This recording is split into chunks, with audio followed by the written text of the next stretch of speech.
Good afternoon friends. एक बार देख लेते हैं हमने पिछली क्लास में क्या देखा था और फिर आगे की चर्चा करते हैं। पिछली क्लास में हम डेफिनेशंस के ऊपर चर्चा कर रहे थे। हमने जो इंपॉर्टेंट डेफिनेशन पढ़े उसको एक बार रिवाइज कर लेते हैं। हर एक डेफिनेशन देखने की जरूरत नहीं है, जैसा कि मैंने आपको बताया था। जो जो इंपॉर्टेंट डेफिनेशंस थी जो हमको एग्जाम में आ सकती है, वो वाली जो डेफिनेशन है इनको हम रिवाइज कर लेते हैं। सबसे पहले हमने देखा था एफिडेविट। एफिडेविट को डिफाइन किया है। Affidavit shall include an affirmation और डिक्लेरेशन। अफर्मेशन एंड डिक्लेरेशन दोनों चीजें आएंगी उसमें। ठीक है, तो अफर्म करना, डिक्लेयर करना in case of persons allowed by law to affirm और डिक्लेयर इंस्टेड ऑफ स्वेरिंग। ये इसकी डेफिनेशन है, इंक्लूसिव डेफिनेशन है। सेम डेफिनेशन ओथ की है और स्वेर की है। सेंट्रल एक्ट कोई काम का नहीं था हमारे एग्जाम के हिसाब से। सेंट्रल गवर्नमेंट कोई काम की नहीं है। एग्जाम के हिसाब से कमेंसमेंट ये भी कोई खास काम का नहीं था। कमेंसमेंट का मतलब है जब से वो कानून चालू होता है। डॉक्यूमेंट इंपॉर्टेंट डेफिनेशन थी। Document shall include any matter. एक मैटर रिटन, वो लिखा रहेगा, एक्सप्रेस किया रहेगा, डिस्क्राइब किया रहेगा अपॉन अ सब्सटेंस। एक सब्सटेंस होगा, कोई भी सब्सटेंस हो सकता है, पेपर वगैरह भी हो सकता है। Bye means of letters, figures, marks या फिर more than one of these means which is intended to be used or can be used for the purpose of recording that matter। Record रखने के लिए चार इंपॉर्टेंट चीजें, matter, substance, means and record. ये चार चीजें जरूरी है आपके डेफिनेशन में। फिर हमने देखा एनेक्टमेंट कोई खास काम का नहीं था। एनेक्टमेंट मीन्स एक्ट, रेगुलेशन या even provision of the law और रेगुलेशन। फाइनेंशियल ईयर इंपॉर्टेंट था। फाइनेंशियल ईयर एक ऐसा साल जो कि 1 अप्रैल से चालू होता है। फिर हमने देखा ईयर। ईयर का मतलब है ब्रिटिश कैलेंडर ईयर। दोनों के बीच में डिफरेंस वही है कि ब्रिटिश कैलेंडर ईयर बोला तो अप्रैल से चालू नहीं होगा, वो जनवरी से चालू होगा। गुड फेथ देखा था हमने। गुड फेथ का मतलब होता है जब कोई चीज हमने किया है ऑनेस्टली। फिर यहाँ पे जो डिफाइन किया है, यहाँ पे बोला है वेदर इट इज डन निग्लिजेंटली और नॉट। निग्लिजेंटली है तो भी उसको गुड फेथ बोला है। लेकिन फिर कोर्ट ने बोला कि गुड फेथ की ये जो डेफिनेशन है ये हर जगह नहीं लगेगी। It will depend from on facts and circumstances of each case कि गुड फेथ क्या है।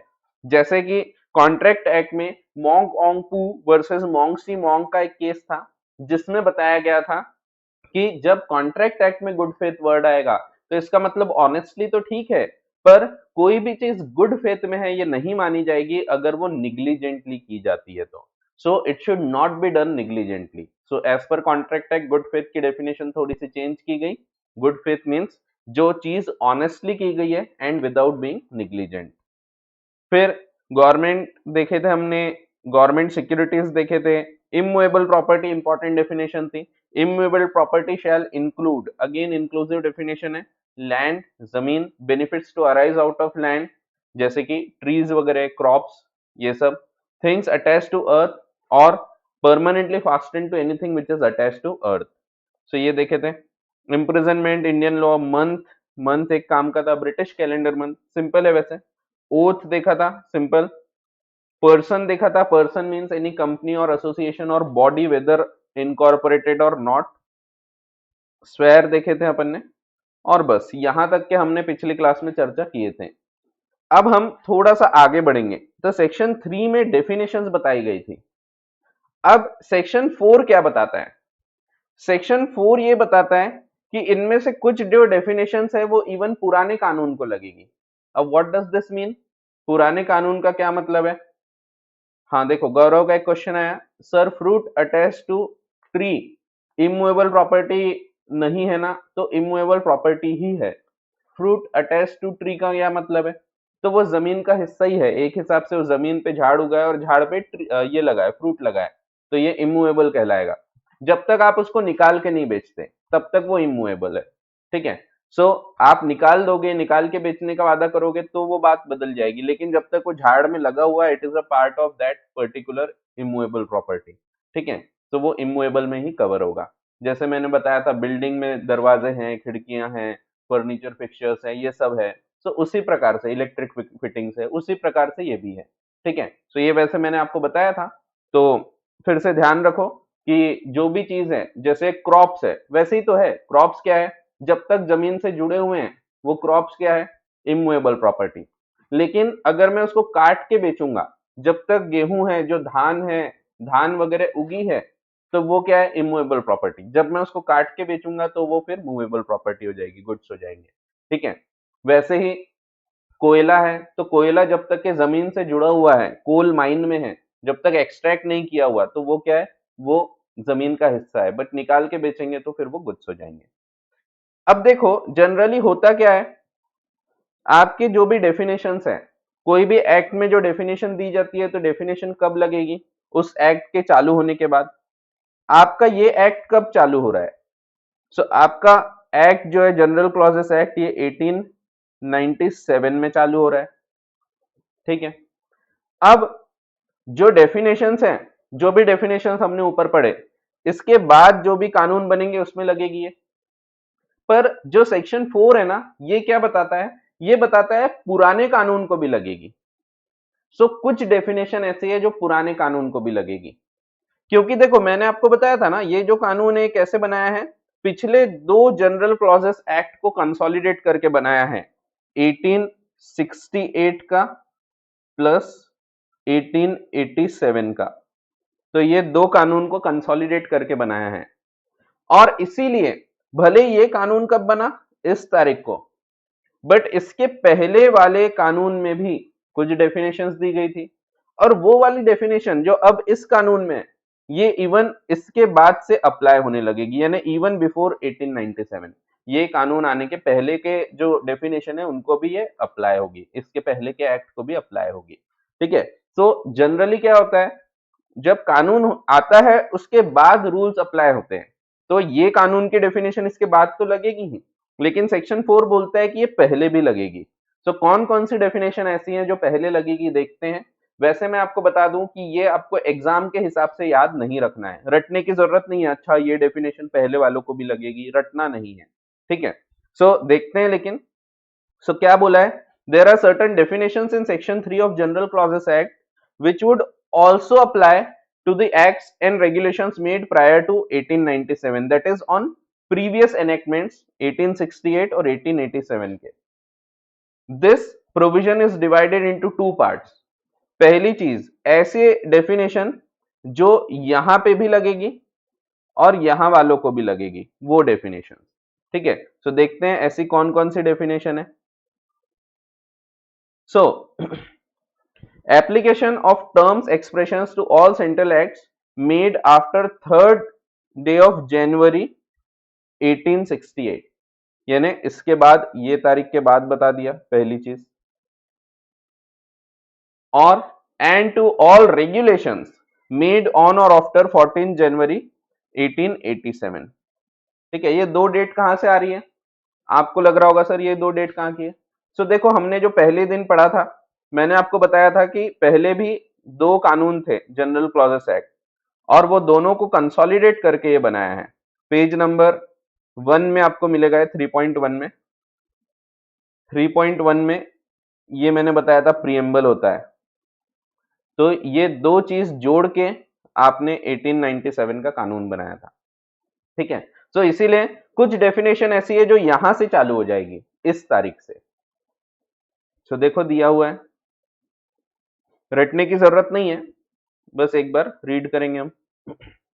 सो क्या बोला है, here the given relevant definition in section 3 of the following words and expression, that is to say कौन कौन सी, affidavit, immovable property, imprisonment, month, movable property, oath, person, section, year, apply also unless there is anything repugnant in the subject or context to all central acts made after 3rd day of January 1868 and to all regulations made on or after 14th January 1887। ठीक है, सो पिछले दो जो कानून थे, ये central act के बारे में बताता था, ये रेगुलेशंस के बारे में, अब ये दोनों के बारे में बताता है।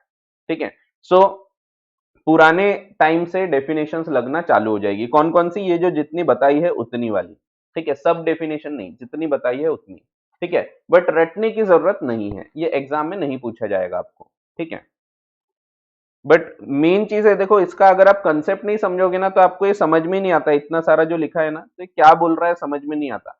कंसेप्ट समझना इंपॉर्टेंट होता है कि पहले दो कानून अलग थे, फिर एक कानून बनाया, और इसीलिए इस कानून में कुछ डेफिनेशन ऐसी है जो यहां से लगना चालू हो जा रही, जो पहला कानून था वहां से, कुछ है जो यहां से लगना चालू हो जा रही, यानी दोनों जगह पे ये अप्लाई होंगी।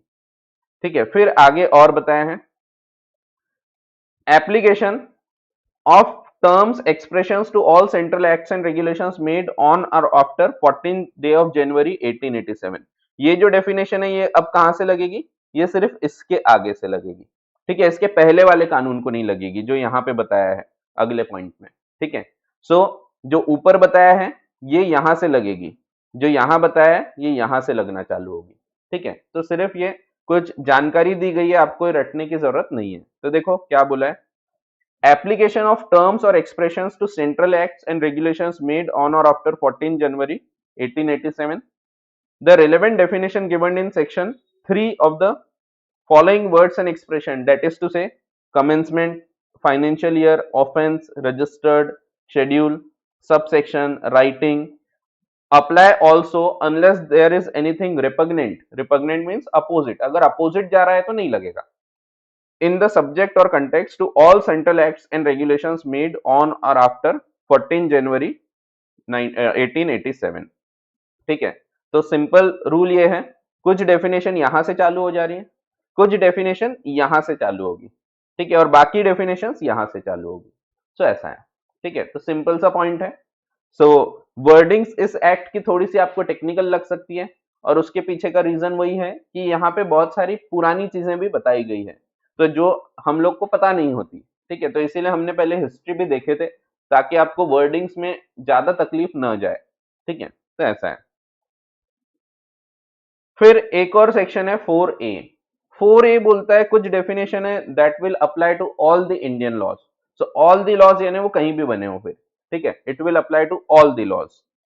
कौन कौन से ऐसे कानून, कौन कौन से ऐसे डेफिनेशन है, the definition in section 3 of the expression central act, central government, gazette, government securities, Indian law, official gazette shall apply unless there is anything repugnant in subject or context to all the Indian laws। तो पूरे भारतीय कानूनों को लगेगी। ठीक है, फिर in any Indian law reference by whatever form of words to revenue of central government। तो जब रेवेन्यू ऑफ सेंट्रल गवर्नमेंट बोला है तो रेवेन्यू यानी क्या, सो इनकम, जो पैसा जमा है उसको हम रेवेन्यू बोलेंगे। सो रेवेन्यू ऑफ सेंट्रल गवर्नमेंट या revenue of state government word आया अगर कहीं, तो कहीं पे अगर वर्ड लिखा है आपको रेवेन्यू ऑफ सेंट्रल गवर्नमेंट,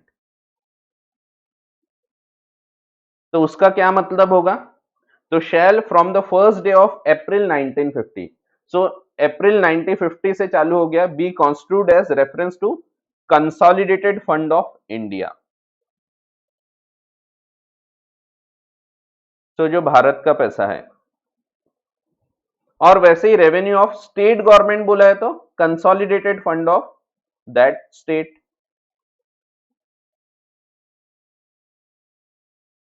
ठीक है, तो ये लिखा है, so be constitute as reference to consolidated fund of India or the consolidated fund of state as the case में बी।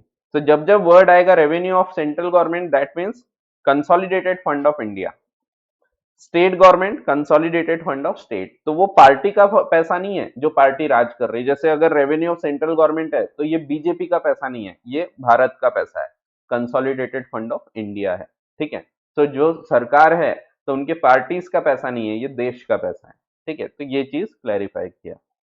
तो ऐसा है, ये सेक्शंस आपके काम के नहीं है, सिर्फ एक इंफॉर्मेशन पर्पस के लिए आपको पढ़ना है एक बार, पर एग्जाम में ये पूछने की संभावना नहीं है। ठीक है, तो मेरे हिसाब से इस पे ज्यादा इंपॉर्टेंस देने की जरूरत नहीं रहेगी। तो ऐसा है। अब हम बढ़ते हैं थोड़ा सा आगे। सो यहाँ डेफिनेशन ही खत्म होती है एक्चुअली, इसके बाद अब हम जो पढ़ रहे हैं सेक्शन नंबर 5 to 13। सो ये अब बताता है कुछ कानून पढ़ने के तरीके। जब आप कोई कानून पढ़ते हैं, पर्टिकुलर कोई लॉ पढ़ते हैं, तो कैसे क्या उसमें, हाँ माइक्स बंद रखें अपने अपने।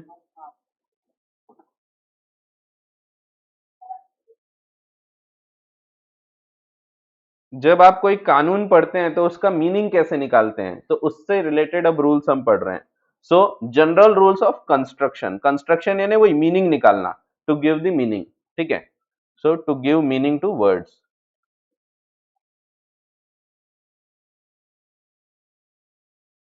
तो मीनिंग निकालने के लिए कौन कौन से रूल्स आप यूज कर सकते हैं।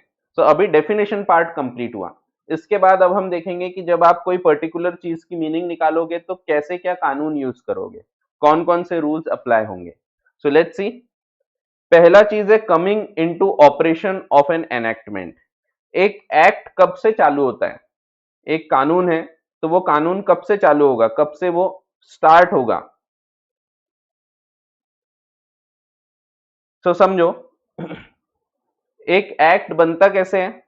तो पहले तो एक्ट बनने के लिए लोकसभा और राज्यसभा ये दोनों इस पे वोटिंग करते हैं और प्रेसिडेंट की एसेंट मिलती है।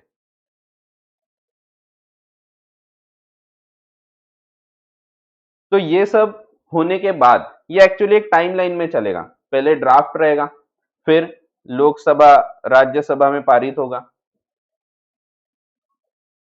फिर प्रेसिडेंट एसेंट देगा।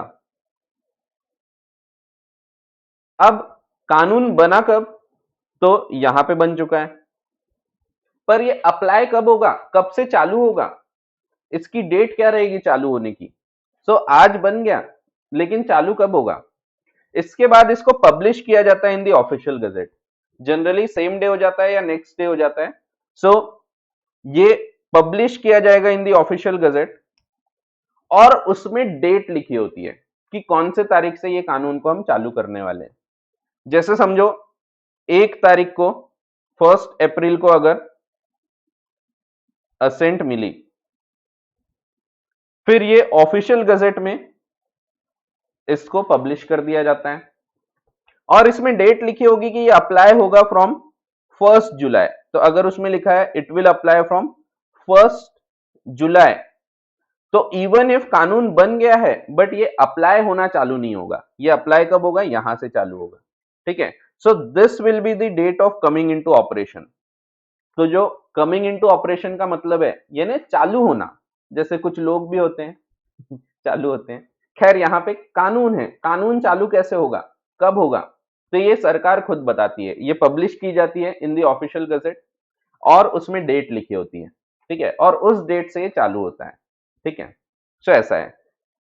और अगर कुछ डेट नहीं लिखी है, इमीडिएट चालू होने वाला है, तो ऐसे केसेस में जिस दिन वो ऑफिशियल गजेट में पब्लिश हो जाता है वहां से चालू होता है, ठीक है। क्योंकि सिर्फ आपने कानून बना लिए तो बात खत्म नहीं होती, आपको इन्फॉर्म करना पड़ेगा, देश को बताना पड़ेगा। और जैसे ही ऑफिशियल गजेट में पब्लिश होता है तो मान लिया जाता है कि सबको जानकारी मिल चुकी है, ठीक है। तो ऐसा है। देखो, coming into operation of enactment, where any central act has not specifically mentioned a particular date to come into force। अगर कोई डेट नहीं दिया है तो it shall be implemented on the day on which it receives the assent of governor general। ये कब की बात हो रही, पुराने कानून जब प्रेसिडेंट नहीं हुआ करता था तो उस टाइम कौन असेंट देता था, governor general. So governor general in case of central acts made before the commencement of the Indian constitution and और president in case of an act of parliament, ठीक है। तो अगर कोई डेट नहीं लिखी है तो जब एसेंट मिलती है और जनरली उसी दिन ऑफिशियल गजेट में ये पब्लिश हो जाएगा, ठीक है। और कभी कभी एक आध दिन आगे पीछे होते हैं। जैसे कि एक एग्जांपल दिया आपको, कंपनीज एक्ट। कंपनीज एक्ट 2013 कब चालू हुआ था, कंपनीज एक्ट 2013 को 29 अगस्त को इसमें एसेंट मिल गई थी, ठीक है। 29 अगस्त 2013 इस तारीख को एसेंट दे दी गई थी एंड ये नोटिफाई किया गया था in the official gazette on 30 August with enforcement of section 1। और इस तारीख से वो चालू हुआ था, ठीक है। जिस दिन वो पब्लिश किया गया था इन दी ऑफिशियल गजेट, उस दिन से चालू हुआ। अब वैसे आपको एक बात बता दूं, सेक्शन 1 इस तारीख से चालू हुआ था, पर बाकी जो एक्ट हैं ये 12 सितंबर से चालू हुआ था। बाकी एक्ट भी पूरा एक साथ नहीं लगा। कंपनीज एक्ट एक ऐसा एक्ट है जो कि थोड़ा थोड़ा करके अप्लाई हुआ था। सो 98 सेक्शंस लगे थे इसके बाद 12 सितंबर 2013 को 98 सेक्शंस टोटल। और इसके बाद कुछ सेक्शंस और बचे हुए थे, जैसे ट्रिब्यूनल के बचे हुए थे, ट्रिब्यूनल नहीं बना था क्योंकि उस टाइम पे, फिर धीरे धीरे ट्रिब्यूनल का फॉर्मेशन हुआ, ट्रिब्यूनल के सेक्शन बाद में लगाए गए, फिर एनएफआरए वाले सेक्शंस बाद में लगे, तो एनएफआरए क्योंकि बाद में फॉर्म हुआ, सो उससे रिलेटेड सेक्शंस अभी रिसेंटली 4-5 साल पहले लगाए गए, सो धीरे धीरे अप्लाई हुआ। सो वैसे आप अप्लाई कब हुआ बोलेंगे तो एक सेक्शन लग गया ना, तो वहां से ये चालू हो चुका है, ठीक है, तो कानून अप्लाई हो गया। सो कंपनीज एक्ट 2013 को रिसीव हुई प्रेसिडेंट की असेंट 29 अगस्त 2013 को, and it was notified in official gazette on 30 अगस्त with the enforcement of section 1 of the act. तो उस दिन से वो चालू हो गया था। Accordingly companies act came into force on the date of publication in the official gazette. ठीक है, तो even after the assent of president, publication का टाइम जो होता है उस दिन से ये चालू होता है। ठीक है, जनरली वैसे सेम डे को ही पब्लिश हो जाते हैं कानून। ठीक है, तो ऐसा है। फिर आगे दिया है एक और point, where if any specific date of enforcement is prescribed. जैसे यहां डेट नहीं लिखी थी, यहां बोल दिया था 30 तारीख को लग गया सेक्शन 1, तो लग गया। लेकिन कभी कभी ऐसा होता है कि एक डेट लिख दी जाती है कि ये चीज हम बना तो रहे हैं, पर ये चालू कब होगा, 1 जुलाई से।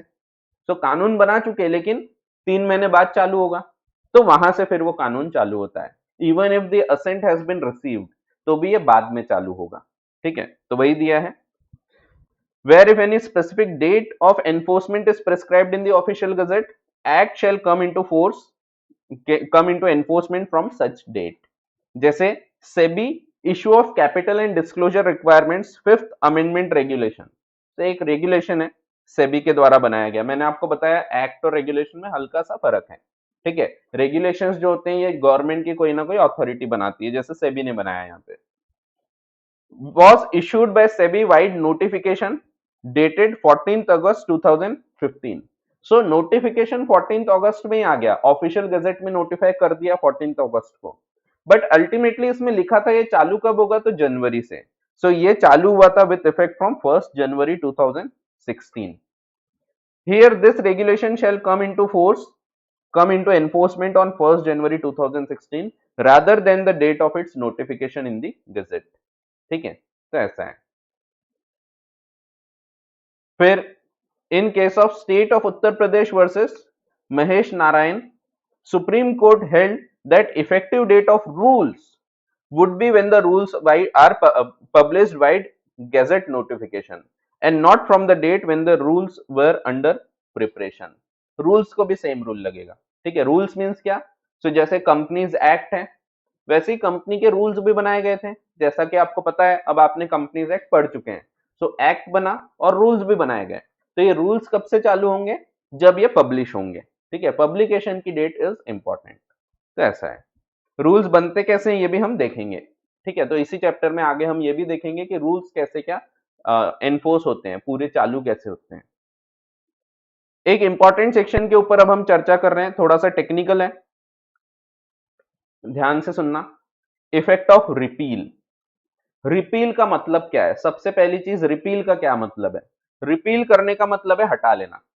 ठीक है, और हट जाना यानी ये सिंपल डिलीट करना नहीं है, इसका मतलब है मान लिया जाता है कि कभी था ही नहीं है। एक सिंपल सा एग्जांपल लेते हैं हम, जैसे कि कंपनीज एक्ट 1956 ये खत्म हो गया और कंपनीज एक्ट 2013 चालू हो गया।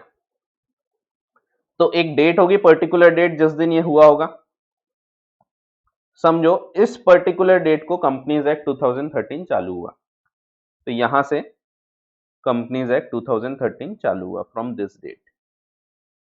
और जैसे ही कंपनीज एक्ट 2013 चालू हुआ तो कंपनीज एक्ट 1956 जो था ना, ये रिपील कर दिया गया, ये रिपील हो गया। अब रिपील होने के बाद जैसे ये रिपील हो गया,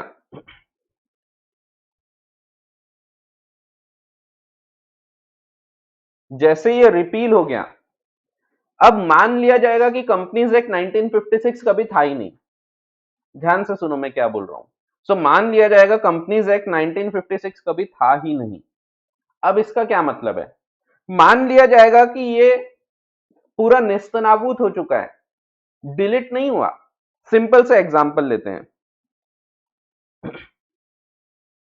क्या होता है, अब समझो यहां पे at this point of time समझो कोई फ्रॉड हुआ था, यहां पे फ्रॉड हुआ था। कब हुआ था? तो समझ लो 2011 में फ्रॉड हुआ था। ठीक है, कोई तो भी फ्रॉड किया एक किसी व्यक्ति ने, और ये चीज हमको पता कब लगी? तो फ्रॉड 2011 में हुआ, बट हमको पता लगी 2021 में, यहां पे पता लगी हमको। अब यहां पे 2021 में जो फ्रॉड मिला है, अब इसके ऊपर एक्शन कैसे ली जाएगी? क्या एक्शन 1956 के एक्ट के हिसाब से ली जाएगी या 2013 के एक्ट से ली जाएगी? तो द आंसर इज, अब इसके ऊपर जो भी एक्शन लेना है ये पूरी 2013 के एक्ट के हिसाब से होगी।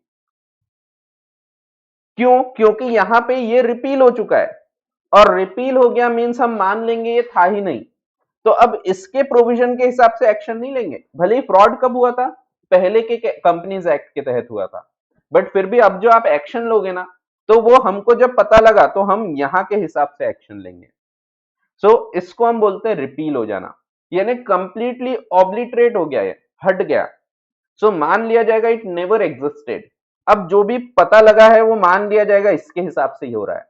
ठीक है, पेनल्टीज लगेगी इसके हिसाब से ही लगेगी।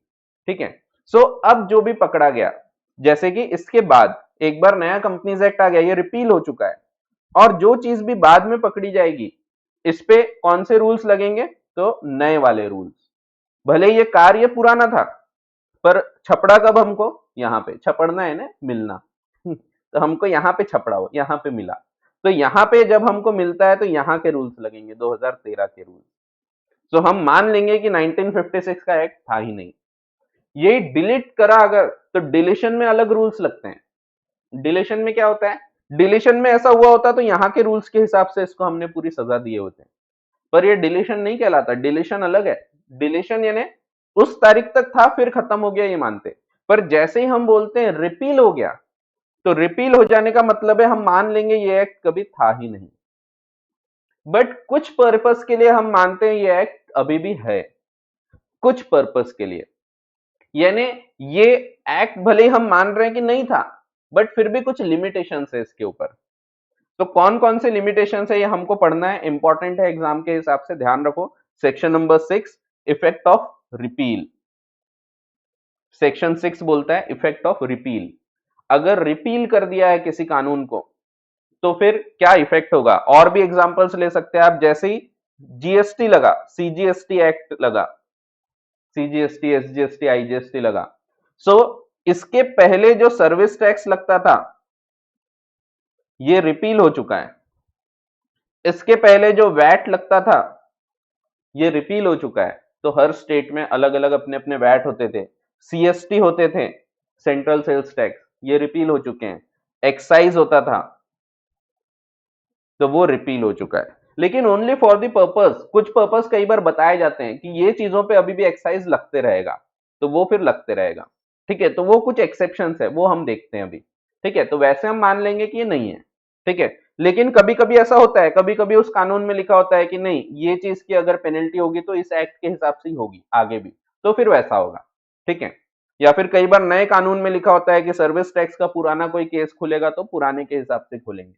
ठीक है, तो वैसा होगा। फिर कुछ नहीं लिखा है तो हम मान लेंगे कि ये एक्ट था ही नहीं, और यही एक्ट के हिसाब से हम आगे प्रोसीड करते हैं। तो इसको हम बोलते हैं रिपील करना। पर रिपील से क्या नहीं होगा, ये चीज हमको ध्यान रखना है। सो देखो, where any central legislation or any regulation made after the commencement of this act repeals any act made or yet to be made unless another purpose exists. So unless another purpose exists का मतलब है अगर कोई और purpose है तो वो चालू रहेगा, नहीं तो the repeal shall not, repeal हो गया, हट गया, लेकिन इससे क्या नहीं होगा, तो ये ध्यान रखना है, यानी ये एक्सेप्शंस है, क्या क्या चीजें नहीं होगी, ठीक है। सो जैसा मैंने बोला कि ये एक्ट था ही नहीं, हम मान लेते हैं, पर क्या पुराने जो डिसीजंस हो चुके वो भी चेंज करेंगे क्या हम? समझो ये एक्ट आ गया यहां पे, अब यहां पे किसी कंपनी ने सीएसआर नहीं फॉलो किया था, तो ठीक है, सीएसआर नहीं फॉलो किया, तो यहां पे अगर है, इस एक्ट के बाद की बात है, तो उस पर पेनल्टी लगेगी। पर सोच के देखो, क्या आप किसी कंपनी को यह बोल सकते हैं क्या कि अरे तुमने 2010 में सीएसआर क्यों नहीं फॉलो किया था? 2010 में भी तो सीएसआर फॉलो करना चाहिए, क्योंकि अब हम 2013 का एक्ट पढ़ रहे हैं, तो ऐसा बोल सकते क्या हम? तो नहीं, सीएसआर उस जमाने में थोड़ी था, 1956 के एक्ट में सीएसआर का कंसेप्ट ही नहीं था, ये कंसेप्ट तो 2013 के नए एक्ट में आया था, पुराने एक्ट में सीएसआर करने को बोला ही नहीं था। तो कॉर्पोरेट सोशल रिस्पॉन्सिबिलिटी अब बताया गया है, पहले तो नहीं बोला था, कंपलसरी नहीं था। तो आप किसी कंपनी को ये बोल के पेनल्टी नहीं लगा सकते कि तुमने 2010 में सीएसआर क्यों नहीं फॉलो किया। So it will not revive anything, so कुछ पुरानी चीज को वो जीवित नहीं करेगा। सो ये नए रूल्स में बोला है, लेकिन पुराने रूल्स में थोड़ी था। तो ठीक है, हम ये मान रहे हैं कि ये एक्ट नहीं था और यही एक्ट था, बट इसका ये मतलब नहीं कि आप पुराने वालों को भी फिर सीएसआर फॉलो करने बोलो। और इसीलिए कुछ एक्सेप्शंस है, एक्सेप्शंस में बोला है it shall not revive anything.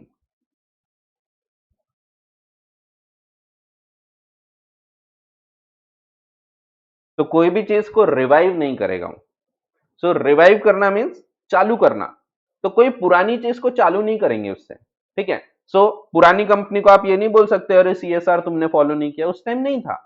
So it will not revive, नया एक्ट आ गया, पुराना रिपील हो गया, तो इट डज नॉट मीन कि कोई नई चीज यहां पे रिवाइव हो जाएगी, it will not revive anything, ठीक है। तो कुछ रिवाइव नहीं होना चाहिए इससे। सो रिपील हो रहे हैं but still it should not revive anything, important चीजें ध्यान रखना, ठीक है। तो जो पहले हो चुकी है चीजें उनको रिवाइव नहीं करोगे आप। सो पहला पॉइंट वही है, एक एक पॉइंट करके पढ़ा रहा हूं मैं ये। सो रिपील शैल नॉट, ये ध्यान रखो, बार बार पढ़ना है आपको, repeal shall not revive anything not enforced और prevailed during the period at which the repeal is effected. So that means it will not revive anything, कुछ चीज चालू नहीं करेगा, ठीक है। जैसे सीएसआर का मैंने एक एग्जांपल दिया, एग्जांपल्स ध्यान रखो, सीएसआर, ठीक है। सो ये नए कंपनीज एक्ट में, पुराने एक्ट में ऐसी कोई बात नहीं थी। दूसरी चीज, इट शैल नॉट, फिर से ये ध्यान रखो, shall not affect the prior management of any legislation, prior management, it should not affect the prior management, तो shall not affect prior management. अब इसका क्या मतलब है? सो मैं थोड़ा जगह देके लिखता हूं, shall not affect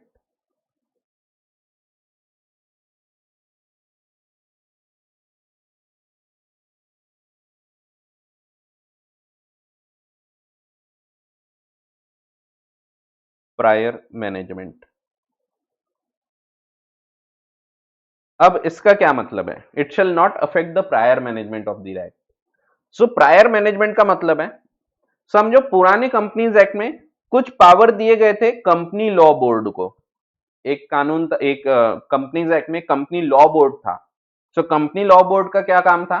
सो इसको भी कुछ अधिकार दिए गए थे, जैसे अभी ट्रिब्यूनल को अधिकार है कि कोई पर्टिकुलर केस है तो इनके सामने जाएगी, वैसे ही उस जमाने में सीएलबी को अधिकार था।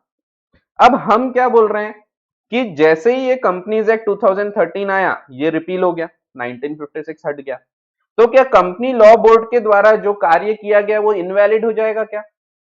सो हो सकता है पुराने रजिस्ट्रार अलग थे, पुराने इसमें समझो और कोई पोस्ट थी रीजनल डायरेक्टर्स के अलावा, सो क्या वो पोस्ट ने जो भी कार्य किए ये इनवैलिड हो जाएगा क्या? The answer is no. So company law board ने जो डिसीजन दिया होगा वो भी वैलिड रहेंगे। पुराने हिसाब से कोर्ट में जाती थी बहुत सारी चीजें, कोर्ट के द्वारा जो डिसीजंस दिए गए होंगे वैलिड होंगे। पुराने एक्ट में कुछ पावर सेंट्रल गवर्नमेंट को दिए गए होंगे, जो अभी हो सकता है आरओसी को दिए गए, तो भी पुराने के हिसाब से भी जो था, जो कर चुके हैं ऑलरेडी, वो चीज चेंज नहीं होगी। तो it should not affect the prior management. तो प्रायर मैनेजमेंट का क्या मतलब है, जो चीज पहले हो चुकी है या होती थी तो वो उसी हिसाब से देखी जाएगी। तो सेकंड एग्जांपल ध्यान रखो, जैसे कंपनी लॉ बोर्ड हो गया या कोई कोर्ट का अधिकार था, सो वो मैनेजमेंट हो गया। मैनेजमेंट का क्या मतलब है, एक पर्टिकुलर काम करने का तरीका, कैसे काम होता था वो। तो उस जमाने में हो सकता है 1956 के एक्ट में अलग प्रकार से होता रहा होगा, अब अलग प्रकार से होता है। तो क्या पुरानी चीज वॉइड हो गई क्या, इनवैलिड हो गई क्या? तो the answer is no. So even if हम ये मान लेते हैं कि ये कानून कभी था ही नहीं, पर फिर भी पुराने जो कार्य किए गए हैं, जो मैनेजमेंट प्रॉपर किया गया है, वो सही है, ये माना जाएगा। ये सेकेंड पॉइंट है। तो देखो, it should not affect the prior management of any legislation that is repealed or anything performed or undergone। जो कर चुके हो वो चेंज नहीं होगा, ठीक है। जैसे एग्जांपल यहाँ पे आप सीएलबी का रख सकते, कंपनी लॉ बोर्ड, ठीक है। सो कंपनी लॉ बोर्ड पुराने कंपनीज एक्ट में हुआ करता था, ठीक है। और affect any claim, privilege, debt. So it should not affect any claim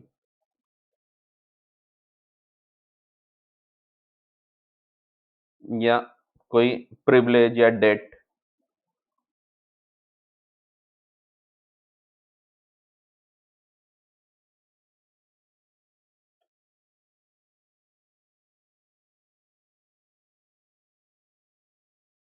तो क्लेम, प्रिविलेज या राइट, ये सब चीजों को अफेक्ट नहीं होना चाहिए।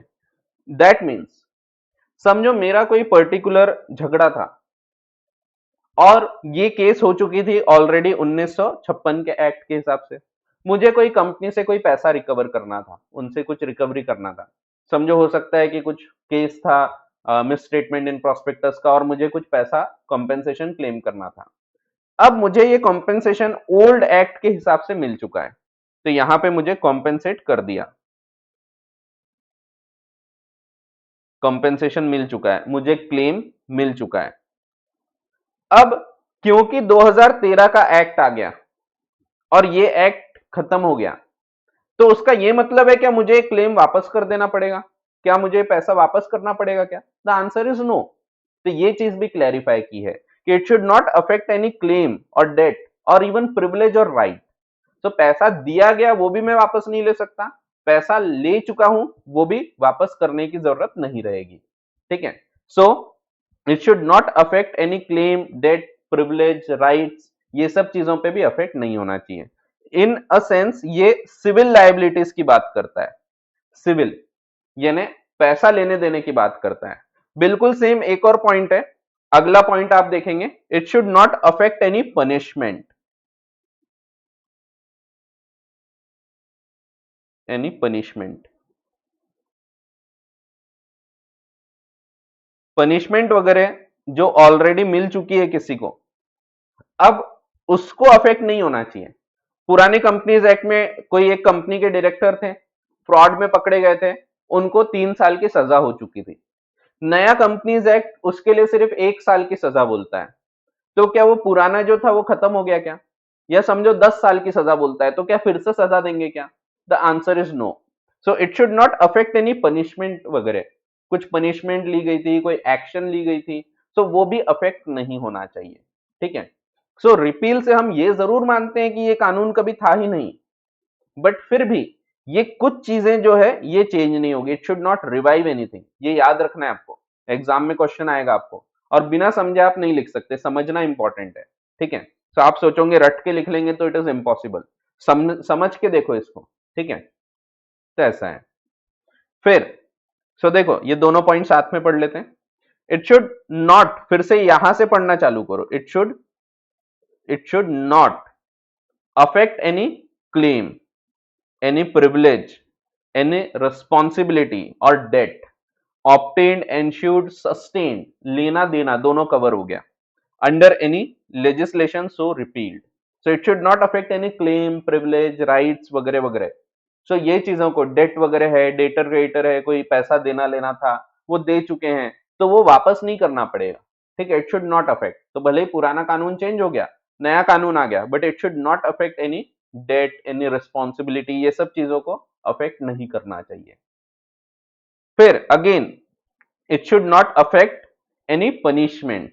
सो ये सिविल नेचर का हो गया, पैसा लेने देने की बात। ये क्रिमिनल नेचर के हो गए, any punishment, forfeiture, penalty sustained with regard to any offence committed as oppose to any legislation.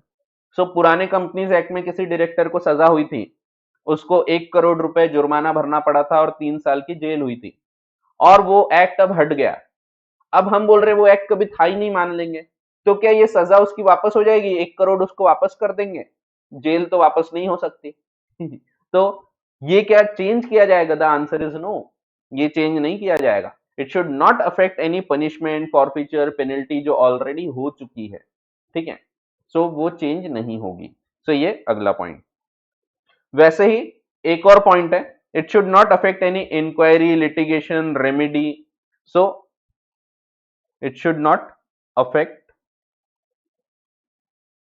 any inquiry, inquiry वगैरह भी अफेक्ट नहीं होना चाहिए। जैसे पुराने कंपनीज एक्ट के हिसाब से किसी के ऊपर कोई इंक्वायरी चल रही थी, उसकी पेशी हुई थी, उसको बुलाया गया था कोर्ट में, उसने कोर्ट में कुछ गवाही दिया है, सो ये सब जो इंक्वायरीज हो चुकी है ये भी वैलिड रहेगी, ठीक है, ये खत्म नहीं हो जाएगी। सो फिर से नए सबूत वगैरह नहीं मंगाएंगे, ठीक है। सो पुरानी जो इंक्वायरीज वगैरह थी, जो गवाही वगैरह दी गई थी, ये सब पूरी वैलिड मानी जाएगी, ठीक है। तो भले ही हम ये मान लेते हैं कि वो एक्ट कभी था ही नहीं, पर फिर भी हम ये 5 चीजों के लिए एक्ट को वैलिड मानते हैं, ये 5 चीजों के लिए, ठीक है। तो ऐसा है।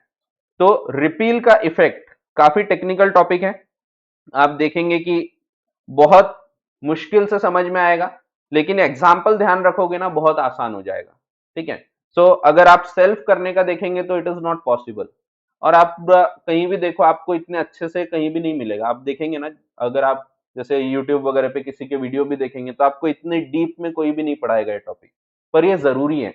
बहुत सारे केस में आपको बोलेंगे रट लो इसको, रटो मत, समझो इसको, समझोगे ना तो आप बराबर लिख पाओगे एग्जाम में। ये इंपॉर्टेंट टॉपिक है, section 6 one of the most important topics in this chapter. तो ये चैप्टर में, ये एक्ट में आपको सेक्शन 6 पूछा जा सकता है, ठीक है। सो ध्यान रखो, वैसे रिपील से हम मान लेते हैं कि ये एक्ट कभी था ही नहीं, पर ये 5 चीजों के लिए ये एक्ट को वैलिड माना जाएगा। पहली चीज, it should not revive anything, पुरानी जो चीज थी या नहीं थी, तो यहां की चीज को पहले आप अप्लाई नहीं कर सकते। It will not revive anything like CSR। दूसरी चीज, it should not affect the prior management, पहले जो चीज हो चुकी है, पहले समझो जैसे इनकम टैक्स एक्ट है, समझो मैंने पुराने इनकम टैक्स एक्ट में ऑलरेडी रजिस्ट्रेशन वगैरह करके रखा था, सो वैसे केसेस में जैसे मैं चैरिटेबल ट्रस्ट चला रहा हूँ, उसका रजिस्ट्रेशन करना पड़ता है, मैंने वो करवा लिया था, तो नए एक्ट में फिर से कराना पड़ेगा ऐसा नहीं, वो सब चालू रहेगा वैसा का वैसा। पुराने कंपनीज एक्ट में किसी ने कंपनी रजिस्टर करके रखा, फिर से नहीं कराना पड़ेगा, ठीक है। So it should not affect the prior management. फिर it should not affect any claim, ठीक है, ये ध्यान रखो, ये हर जगह शैल नॉट, ठीक है। तो it shall not affect any claim, तो it shall not affect any claim, debt, so जैसे डेटर क्रेडिटर का कोई केस है, so it should not affect that particular case. It should not affect any punishment वगैरह जो already हो चुकी है। It should not affect any inquiry जो ऑलरेडी हो चुकी है, ठीक है। फिर बाकी कुछ नई चीज अगर छपड़ में आएगी तो उसमें नए कानून के हिसाब से होगी फिर चीजें, ठीक है। तो ऐसा है। So this is called as the effect of repeal, section 6। तो देखते हैं, एक बार फिर से मैं पूरा पढ़ के बताता हूं आपको। So where any central act, central legislation or any rule made after the commencement of this act repeals any act made or yet to be made. Yet to be made इसीलिए क्योंकि पहले बना है, तो हो सकता है बाद में बना और रिपील भी हो गया। जैसे कंपनीज एक्ट का एग्जांपल ले लो, ये एक्ट कब का है आपका? तो ये एक्ट है आपका 18वीं 19वीं शताब्दी का, पर कंपनीज एक्ट 1956 बाद में बना था, ठीक है। ये 1897 में बना था, वो 1956 में बना था। सो इसीलिए येट टू बी मेड बोला है। येट टू बी मेड यानी जब ये बना है एक्ट, सो उस टाइम हो सकता है कोई कानून बनने का था, बाद में बना और रिपील भी हुआ, ठीक है। Unless another purpose exist the repeal shall not revive anything. फिर it shall not affect the prior management, it should not affect any claim or privilege responsibility वगैरह, it should not affect any punishment वगैरह जो already हो चुकी है, it should not affect any inquiry litigation or remedy with regard to such claim privilege debt or responsibility or inquiry. So आप अपने words में भी इसको लिख सकते हैं, आपको ये वर्ड्स एकदम रटी हो ये जरूरी नहीं, पर ये वर्ड्स ऐसे ही आने चाहिए। It should not revive anything not enforced और प्रिवेल्ड, फिर it should not affect the prior management, it should not affect any claim privilege, तो आगे आप अपने मन से लिख सकते हैं, not affect any punishment forfeiture penalty, it should not affect any inquiry litigation remedy, कुछ रेमेडी भी मिल चुकी है तो वो भी चीज को आप अफेक्ट नहीं करोगे ड्यू टू रिपील। फिर आगे एक पॉइंट और दिया है, in the state of Uttar Pradesh versus Hirendra Pal Singh, supreme court held that whenever an act is repealed, जब भी एक एक्ट को रिपील किया जाता है, it must be considered as if it never existed। तो देखो मैंने जो बताया आपको वही वर्ड्स सुप्रीम कोर्ट के, ये मेरे वर्ड्स नहीं है, ये सुप्रीम कोर्ट ने बोला था कि जब कोई कानून को रिपील कर लिया हम मान लेंगे वो कभी था ही नहीं, so it never existed at all, so it is not only the deletion, it is the complete obliteration, मान लेंगे वो कभी नहीं था। So object of repeal is to obliterate the act from statutory books except for certain purposes as provided under section 6 of the act। ठीक है, so सिर्फ ये 5 चीजों के लिए वो चालू रहेगा, बाकी ये खत्म हो जाएगा।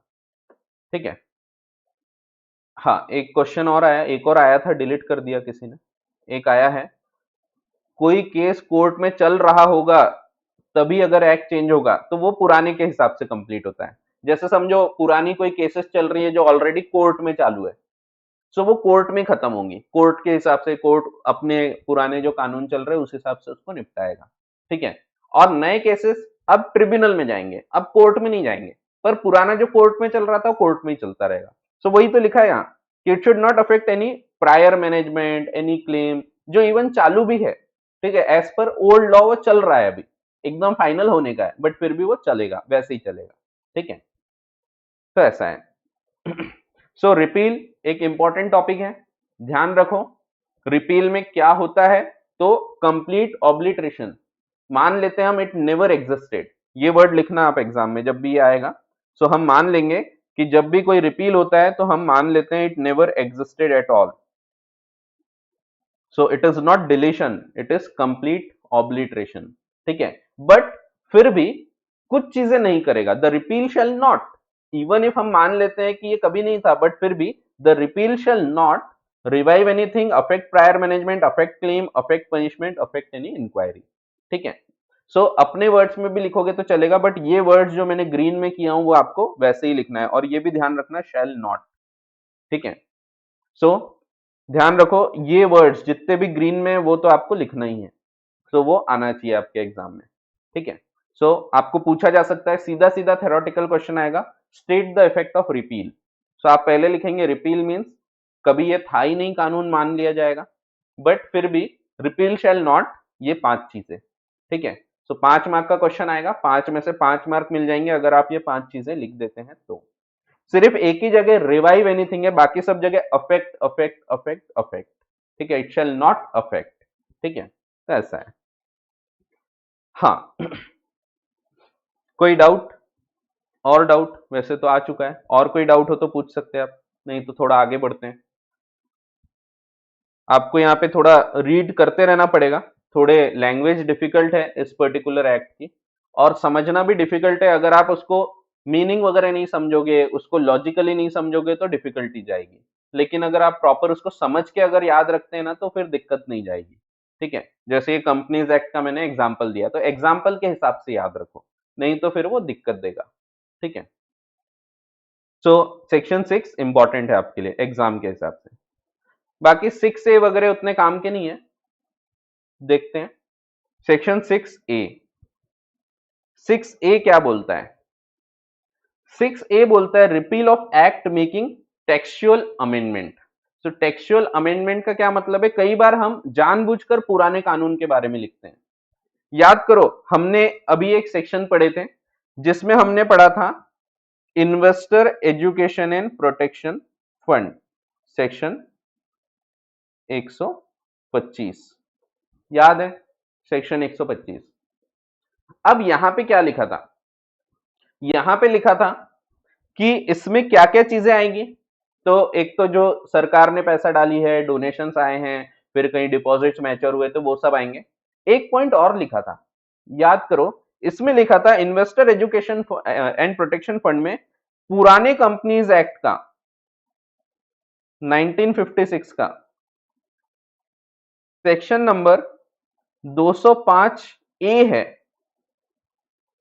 इसमें जो इन्वेस्टर एजुकेशन प्रोटेक्शन फंड बना था इस सेक्शन के तहत, ये पैसा भी इसमें डाल दिया जाएगा। ऐसा लिखा था, याद है किसी को ऐसा लिखा था? तो लगे तो आप एक बार देख सकते हैं, आपने जब investor education and protection fund पढ़ा उसमें ऐसा लिखा है कि कंपनीज एक्ट 1956 का सेक्शन 205 ए, इसमें जो फंड बताया गया है ये भी इसमें डाल दिया जाएगा, ये भी इसी का हिस्सा है। अब यहां क्या आप 1956 के बदले 2013 पढ़ेंगे क्या? The answer is no. यहां पे तो इनका मकसद ही है कि 1956 लिखें। सो इस पर्पस के लिए अभी भी ये चालू है, पुराने एक्ट का ये सेक्शन अभी भी हम रेफर करेंगे, ठीक है। सो ये चीज यहां भी लिखी थी, unless the other purpose exist, ठीक है। सो अगर ऐसा कोई पर्पस है, यहां भी बोला था except for certain purposes provided under section 6। So ultimately अगर ऐसा कोई पर्पस है जब हम पुराना ही एक्ट रेफर करना चाहते थे तो हम उसी के हिसाब से यहां पे देखेंगे। सो यहां आप कंपनीज एक्ट 1956 ही देखोगे, आप इसके बदले 2013 के एक्ट का ये इस प्रकार का कोई सेक्शन नहीं देखोगे, ठीक है। सो आपने जब स्पेसिफिकली लिखा है, जब कानून में स्पेसिफिकली लिखा है 1956 ही, तो वो वही बोलना चाह रहे हैं, ये कोई गलती नहीं है। इसका एक अपोजिट सेक्शन पढ़ेंगे हम, सेक्शन 8 अभी पढ़ेंगे बस थोड़ी सी देर बाद। तो सेक्शन 6A क्या बोलता है, जब हमारा मकसद ही है कि हम 1956 का एक्ट लिखें, सो वही यहां पे माना जाएगा, ठीक है। तो ध्यान रखो, एग्जाम्पल से ध्यान रखो, बाद में आप पढ़ोगे अगर सिर्फ वर्डिंग्स पढ़ोगे तो नहीं समझेगा, एग्जाम्पल से ध्यान रखो। सो देखो दिया है, where any central act or regulation made after the commencement of this act repeals any enactment by which the text of any central act or regulation was amended by express omission, insertion और substitution। जानबूझकर हमने अगर वो omit किया है या include किया है, जैसे यहां जानबूझकर 1956 ही लिखा था हमने, तो ऐसे केसेस में of any matter, then unless a different intention appears, the repeal shall not affect the continuance of any such amendment made by the enactment so repealed and in operation at the time of such repeal। So हम इस particular purpose के लिए यही चीज पढ़ेंगे, section 205A of the companies act 1956, ठीक है। सो ये ध्यान रखो। तो 6A क्या बोल रहा है, अगर जानबूझकर हमने कभी पुराने एक्ट का रेफरेंस दिया है तो हम वही पढ़ेंगे। इसका एक अपोजिट है, बिल्कुल अपोजिट। सो पहले वो पढ़ने के पहले सेक्शन 7 पढ़ते हैं।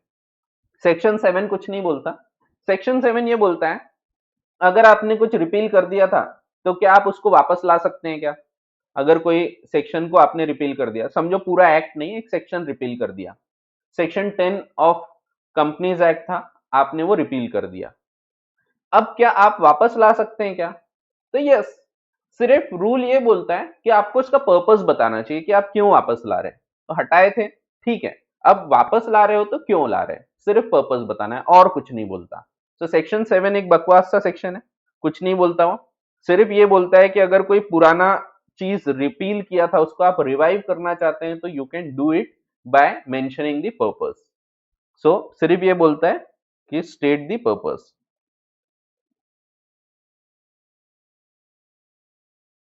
Before revival.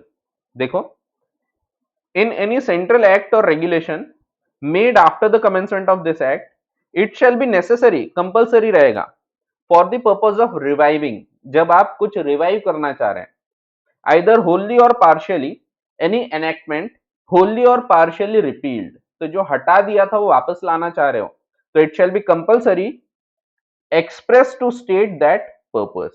सो उसमें पर्पस बताना पड़ेगा आपको कि क्यों हम इसको वापस ला रहे हैं, ठीक है। तो ऐसा है। This section applies also to all central acts made after the 3rd day of January 1868 and 14 जनवरी 1887। ठीक है, तो ये कोई काम का नहीं है फिलहाल। सो ध्यान रखो, आपके लिए इंपॉर्टेंट कौन सा है? सेक्शन 6 बहुत ज्यादा इंपॉर्टेंट। 6A भी वैसे कोई खास काम का नहीं है आपके लिए, तो एग्जाम में पूछने के चांस नहीं है। 7 तो बिल्कुल नहीं पूछा जाएगा। 8 भी चांस कम है, बट एक बार पढ़ लेते हैं। तो 6A का बिल्कुल अपोजिट एक सेक्शन है 8। दोनों में फर्क क्या है? कभी कभी ऐसा होता है कि किसी कानून में पुराने कानून का जिक्र है और वो चेंज करना रह गया, हो सकता है ऐसा। जैसे इनकम टैक्स एक्ट है एक, पता है आपको पढ़ते हैं आप।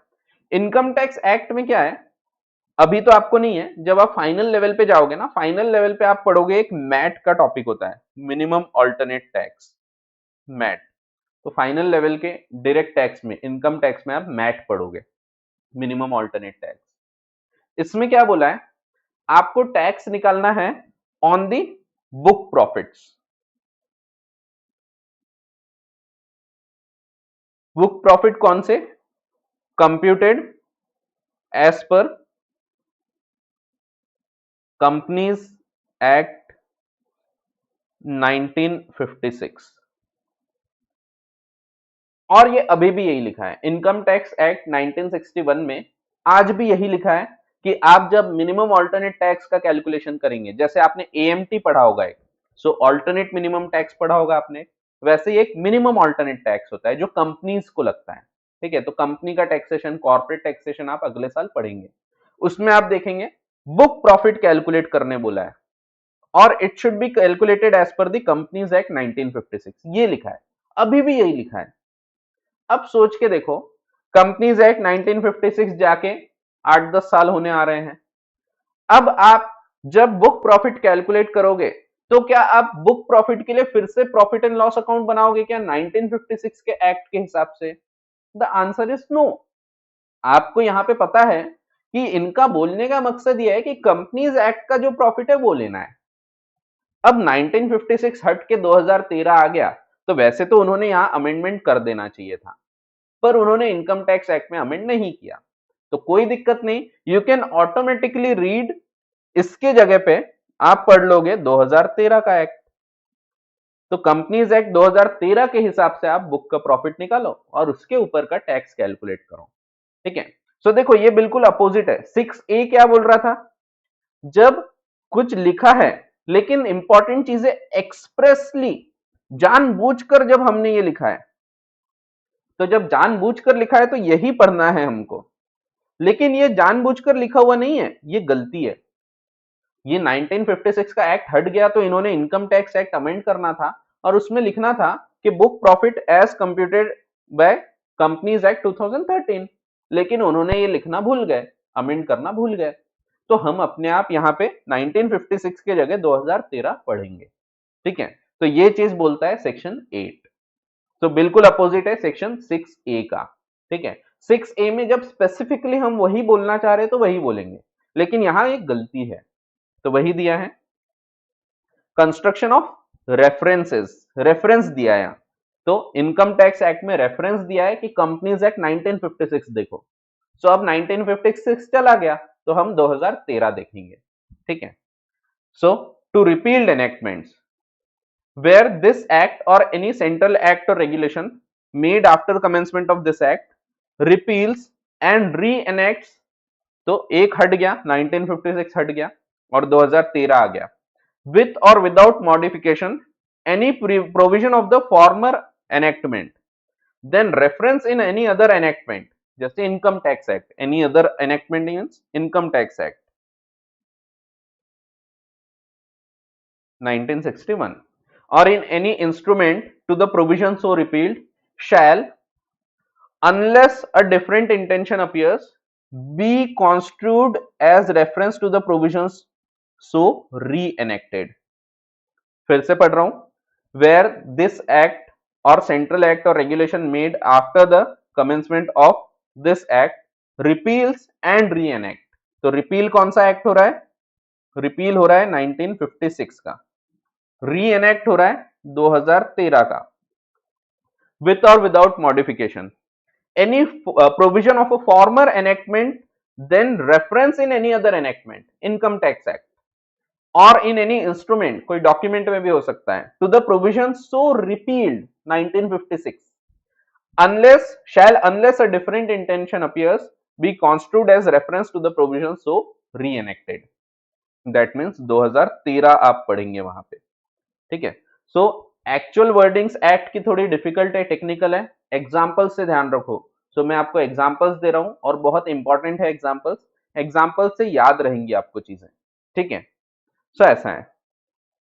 फिर where before the 15th day of August 1947, एक डेट याद आ रही होगी आपको, 15 अगस्त 1947, आजादी का दिन. Any act of Parliament of United Kingdom repealed and reenacted. Same चीज है, सिर्फ ये बोल रहा है कोई दूसरा कानून जो कि भारत का नहीं बनाया गया था. विथ और without modification, any provision of former enactment then reference to any central act और रेगुलेशन और instrument to provision so repealed shall unless different intention appears be construed as reference to provision so re-enacted. तो simple वही point बोल रहा है, सिर्फ बोल रहा ये है कि जो अंग्रेजों के कानून थे उसके जगह भारत का कानून आ गया, तो आप फिर वो जो भारत का कानून है वो मानोगे, अंग्रेजों के कानून को भूल जाओगे, ठीक है. तो ऐसा है. सो एक ही सेक्शन पढ़े, सब सेक्शन 1 तो आपको समझ जाता है. एग्जाम्पल भी दिया है, सेम एग्जाम्पल है. इन सेक्शन 115 जेबी, तो ये 115 JB of the income tax act है, ठीक है, of the income tax act 1961 for calculation of book profits the companies act 1956 are required to be referred, is required to be referred, ठीक है. The provisions of companies act 1956 are required to be referred. With the advent of companies act 2013 the corresponding change has not been made in 115 JB. So उन्होंने करना क्या चाहिए था, ये भी change कर देना चाहिए था, यहां लिख देना चाहिए था 1956 के बदले 2013, बट उन्होंने नहीं किया. On referring to section 8 of the General Clauses Act, book profits to be calculated under section 115 JB of the Income Tax Act will be as per Companies Act 2013. ठीक है, तो 1956 अब आप नहीं पढ़ेंगे, आप 1956 की जगह अब 2013 पढ़ेंगे, ठीक है. तो ऐसा है. सो सेक्शन 8 जो है ये क्या बोल रहा है, जब गलती से कोई पुराना कानून लिखा हुआ है कहीं तो आप उसकी जगह नया पढ़ लो. पर 6A क्या बोल रहा था, ये गलती से नहीं है, ये जानबूझकर है, एक्सप्रेस ओमिशन इंसर्शन और सब्स्टिट्यूशन, जानबूझकर लिखा है, ठीक है. तो ऐसा है. हाँ, यहां तक कोई डाउट? फिर हम थोड़ा आगे बढ़ते हैं. अब थोड़े इंपॉर्टेंट प्रोविजंस और चालू हो रहे हैं. सो ये सेक्शन 8 भी पूछने के चांस वैसे नहीं है, पर समझना है आपको, याद रखना है इसको, आप अपने लैंग्वेज में लिख सकते हैं, ठीक है.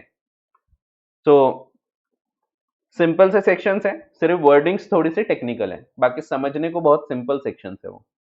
फिर कोई डाउट होगा तो पूछ सकते हैं, नहीं तो हम आगे बढ़ते हैं.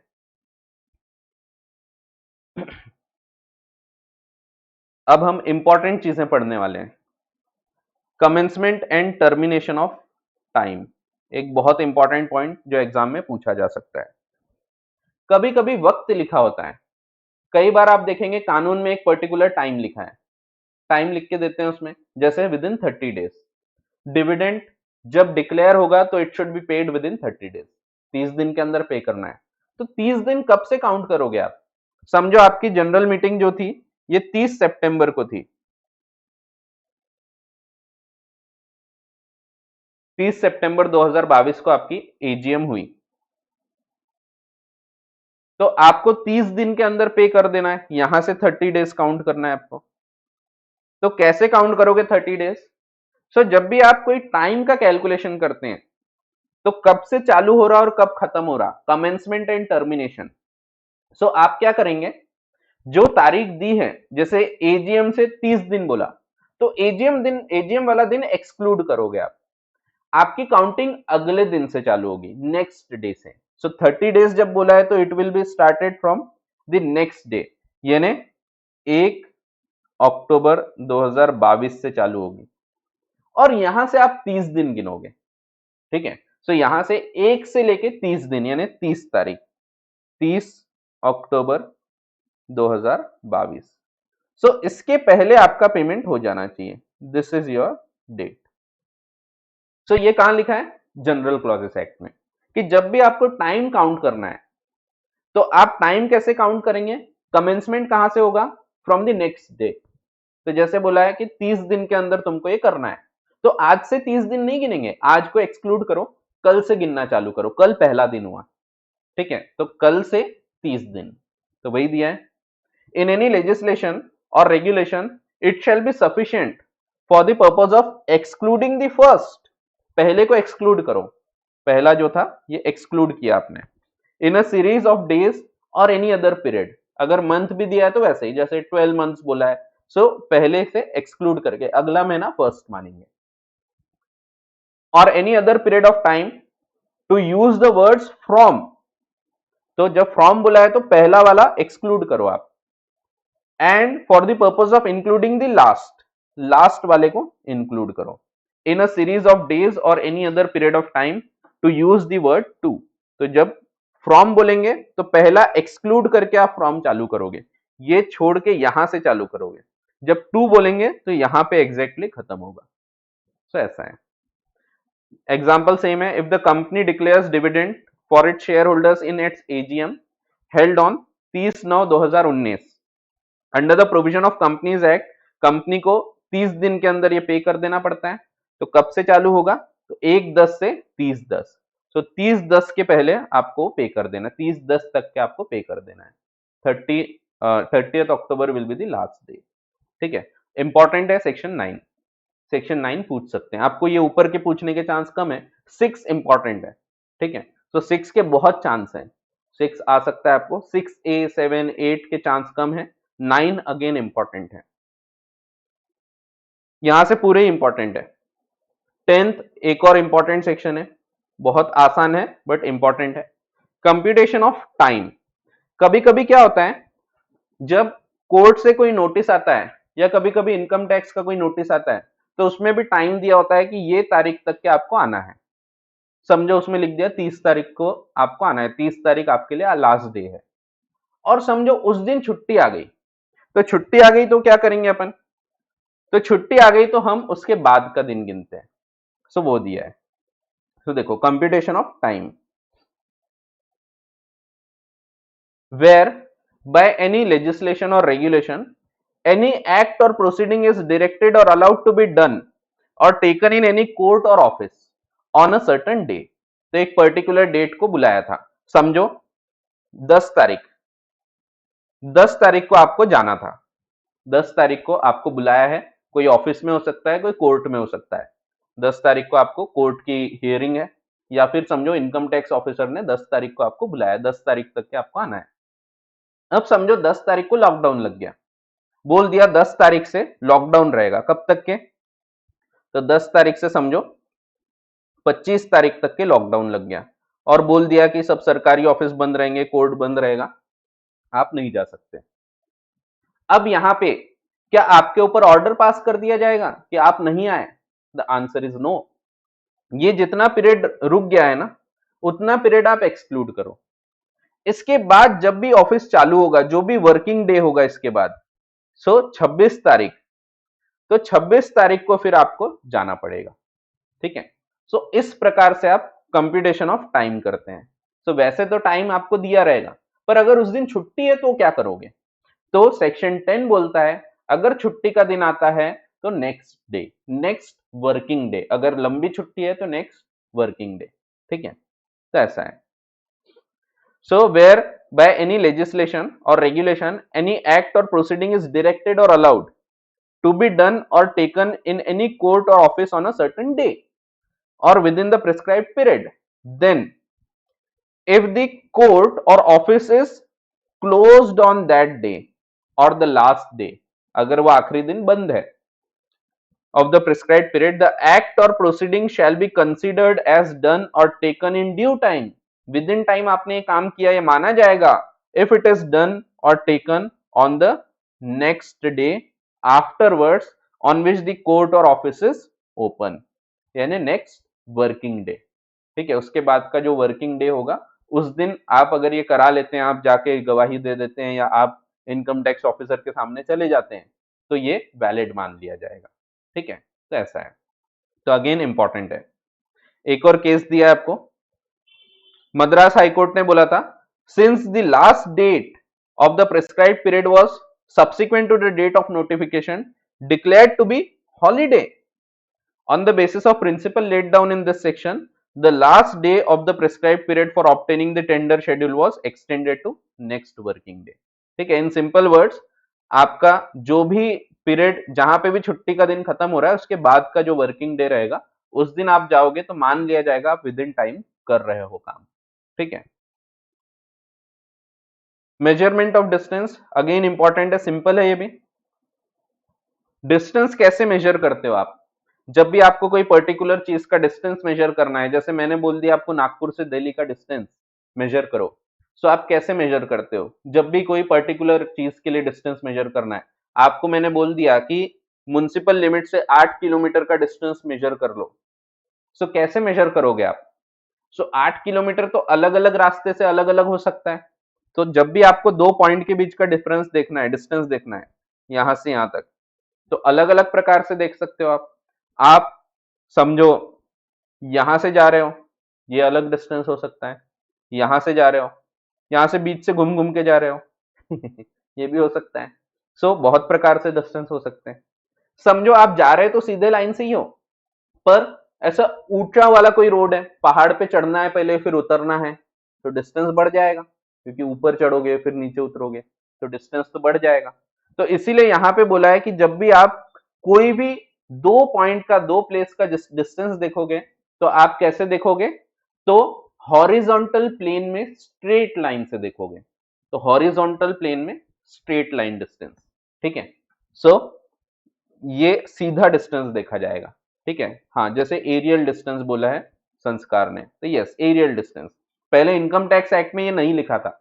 इनकम टैक्स एक्ट में आप पढ़ते हैं ना, एग्रीकल्चर लैंड कहां तक आती है, रूरल, अर्बन, ये पढ़ते हैं आप। तो उसमें जो रूरल वगैरह है उसमें ये नहीं लिखा था कि कैसे नापेंगे, और इस पे झगड़े हुए, जबकि जनरल क्लॉजेस एक्ट क्लियरली बोलता है, बट फिर भी झगड़ा हुआ, और इसीलिए फिर वहां पे वर्ड यूज किया है एरियल डिस्टेंस। सो एरियल डिस्टेंस देखते हो आप। ठीक है, वैसे वो जरूरत नहीं थी पर फिर भी लोग झगड़ते हैं, तो सरकार ने उसको क्लैरिफाई कर दिया, तो ऐसा है। सो measurement of distance, in the measurement of any distance for the purpose of central act or regulation made after the commencement of this act, that distance shall, unless a different intention appears, be measured in a straight line on a horizontal plane। तो सीधी रेखा में, straight line में और horizontal plane में। Horizontal एकदम जो सीधा रहता है, समतल, उसको हम हॉरिजॉन्टल बोलते हैं। सो ऐसा ऊंचा नीचा नहीं होना चाहिए, सो हॉरिजॉन्टल होना चाहिए। अगला पॉइंट अगेन इंपॉर्टेंट, सिंपल से पॉइंट्स है बट इंपॉर्टेंट है आपके एग्जाम के हिसाब से। Duty to be taken on pro rata basis in enactment. Duty means, duty का मतलब जिम्मेदारी नहीं, ड्यूटी का मतलब टैक्सेस से हो रहा है, जैसे कस्टम्स ड्यूटी, एक्साइज ड्यूटी, तो taxes, taxes to be taken on pro rata basis. तो प्रोराटा यानी proportionate,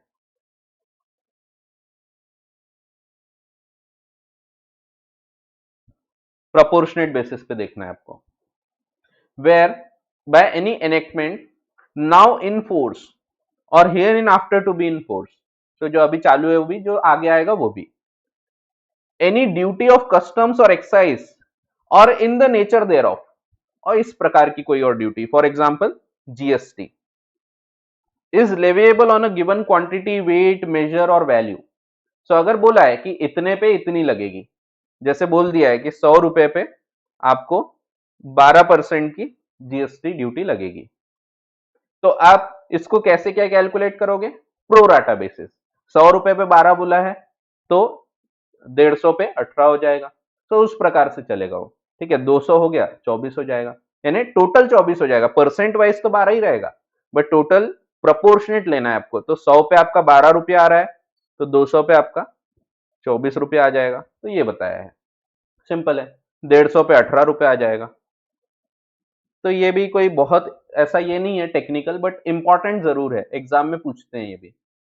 So where by any enactment now in force or hereinafter to be in force, any duty of customs or excise or in the nature thereof is leviable on the given quantity, weight, by weight, measure or value of goods or merchandise, then a like duty is leviable according to the same rate on any greater or less quantity। ठीक है, तो ज्यादा पे भी और less पे भी। 50 की बात हो रही है तो 50 पे आप 6 रुपया दोगे फिर। ठीक है, तो ऐसा है, सिंपल है। जेंडर और नंबर ये बहुत इंपॉर्टेंट है, इस पे ज्यादातर क्वेश्चंस इस पे आए हैं। ठीक है, इस पे आए हैं और सेक्शन 6 पे आए हैं। तो और कभी कभी इमूवेबल प्रॉपर्टी की डेफिनेशन वगैरह, पर ज्यादातर क्वेश्चंस आपको यहाँ पे देखने को मिलेंगे। सेक्शन 13, सेक्शन 13 दो चीज की बात करता है, gender as well as number. So कई बार कानून में आप देखते हैं लिखा होता है ही विल बी लायबल। सो यहां पे यही क्लैरिफाई किया कि जब भी ही विल बी लायबल लिखा है तो it will include even she. So the masculine gender shall be taken to include females. ठीक है, सो कानून में लिखा होता है डायरेक्टर ने अगर गड़बड़ किया तो ही विल बी लायबल। कानून में लिखा है अगर आप गाड़ी चला रहे हैं और आपने सिग्नल तोड़ा तो आपके ऊपर जिम्मेदारी आएगी, आपको पेनल्टी भरना पड़ेगा।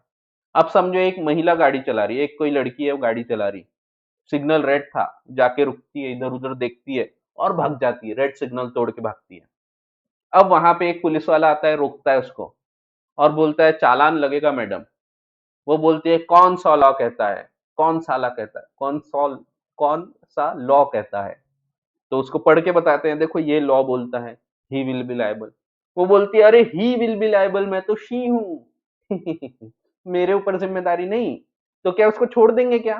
तो नहीं, ये रूल लगेगा वहां पे।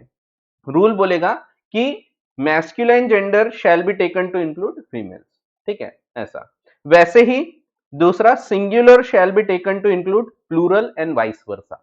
कभी कभी लिखा होगा कि आपको सब्सिडरी के अकाउंट्स कंसोलिडेट करना है, सिर्फ सब्सिडरी लिखा है, एक वर्ड लिखा है, तो क्या दो सब्सिडरी है तो कंसोलिडेशन नहीं होगा क्या? होगा, दोनों का होगा। सो वही चीज है कि एक लिखा है तो भी दो मान लोगे आप, दो लिखा है तो एक मान लोगे, तो एक वचन में अनेक आ जाएगा, अनेक में एक आ जाएगा। तो वही है, in all legislations and regulations unless there is anything repugnant in the subject or context, words importing the masculine gender shall be taken to include the females and words in singular shall include the plural and vice versa। तो ऐसा है, इसके ऊपर आपको questions आ सकते हैं, ध्यान रखो।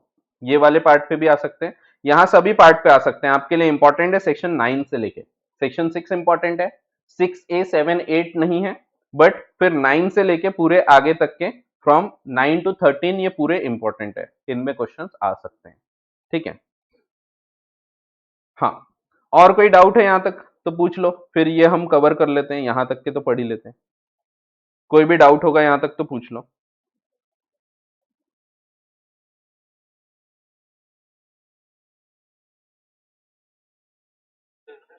हाँ बोलो।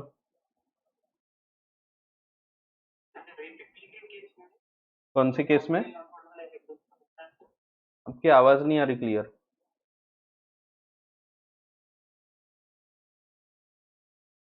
हाँ अभी बोलो।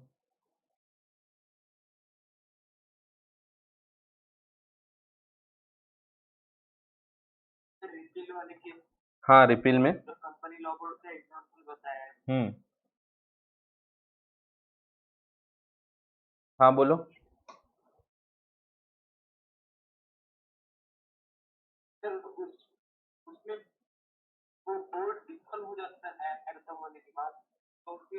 हाँ वो खत्म हो गया, लेकिन उसने जो डिसीजंस लिया है, जो काम किया वो सही है। हाँ बोलो। पेंडिंग केसेस वो निपटाते हैं ना, उतना काम करके हैं फिर वो खत्म करते हैं उसको, तो जो पेंडिंग केसेस होते हैं वो निपटाते हैं।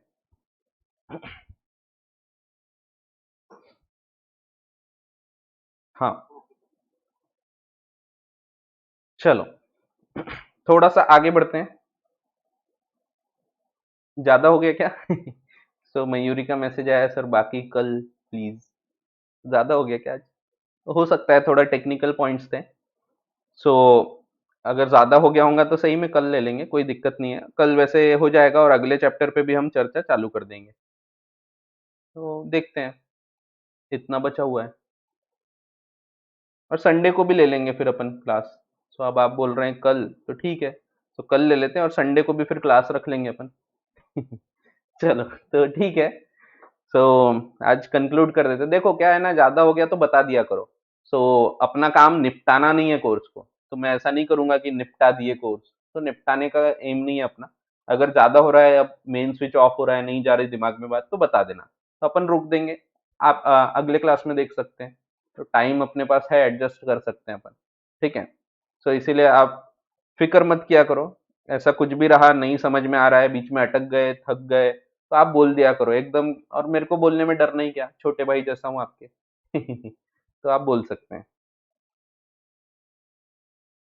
हाँ, चलो। सो संडे को ले लो बोल रहे सब लोग। संस्कार भी बोल रहा है यस सर संडे प्लीज। गौरव बोल रहे हैं सर संडे प्लीज, 10 मिनट ज्यादा ले लेना संडे को, ऐसा भी बोल रहे हैं। हाँ, ओजस बोल रहे हैं सेक्शन 6 की सेकेंड लाइन अनलेस वाला पॉइंट। चलो पढ़ लेते हैं। हाँ, ये बताया ना मैंने, unless the different intention appears. अगर उसका अलग इंटेंशन है, यानी उसको चालू रखना चाहते हो आप, तो फिर वो रहेगा। Unless the different purpose exist. So अगर डिफरेंट पर्पस है उस पर्टिकुलर चीज का, तो वो चालू रहेगा। जैसे यहाँ पे देखो, यहाँ पे उसका डिफरेंट पर्पस है, तो ये वैलिड रहेगा। ठीक है। यहाँ पे ये वाले केस में 8 में ये गलती से आया था 1956, तो 2013 वहां पे हम मान लेंगे। ठीक है। एक और क्वेश्चन आ गया है। सब लोग इतना रिक्वेस्ट क्यों कर रहे हैं, मुझे समझा नहीं, संडे को लो संडे को लो, क्यों बोल रहे पता नहीं। हाँ, एक क्वेश्चन आया है, सर कोई केस जैसे 2011 में पता चल गया, बट उसकी प्रोसीडिंग आते आते 2014 हो गया, तो नया लॉ नहीं, पुराना ही चलेगा वो। जब पता लगा, जब से केस तभी डाल दिए थे ना, तो फिर बाद में प्रोसीडिंग चल रही है तो पुराने से चलती रहेगी। ठीक है। और कई कानून में ऐसा लिखा भी होता है कि बाद में भी प्रोसीडिंग होंगी ना, तो इसके हिसाब से ही होगी, यानी पुराने के हिसाब से। जैसे कि सर्विस टैक्स में होती है, वैट में होते हैं, तो पुराने वैट लॉ है। सो वो वैट तो खत्म हो गया, लेकिन उस टाइम की कोई चीज पता लगती है बाद में, असेसमेंट हो रहा है, तो वो पुराने के हिसाब से ही करते हैं फिर। ठीक है।